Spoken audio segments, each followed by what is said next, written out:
হ্যাঁ, লোপা, আমরা যখনই সীমান্তে কোনো ঘটনা ঘটে আমরা চেষ্টা করি বিজিবির সাথে তাদের সাথে কথা বলে নিশ্চিত হওয়ার জন্য, কিন্তু বরাবরই আমরা তাদের যে বক্তব্য সেটি পাই অনেক পরে। তৎক্ষণাৎ আমরা কোনো বক্তব্য পাইনি। আজকেও তেমন ঘটেছে, এর আগে গত 13 তারিখেও একই অবস্থা।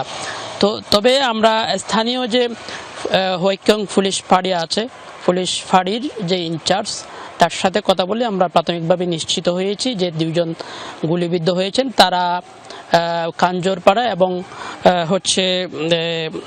কাঞ্জরপাড়া এবং ঝিমংকালী হোয়াইক্যংয়ের, তারা ওখানে মাছ ধরতে গিয়েই মূলত গুলিবিদ্ধ হয়েছেন।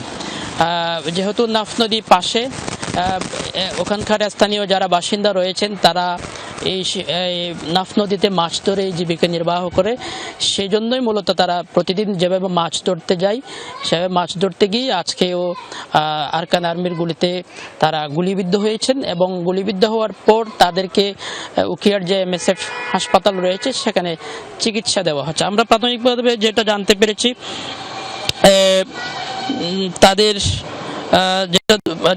তাদের মাথা, হাত এবং পায়ে তারা গুলিবিদ্ধ হয়েছেন এবং তাদেরকে তৎক্ষণাৎ যারা অন্যান্য জেলেরা ছিল তারা উদ্ধার করে হাসপাতালে নিয়ে আসে।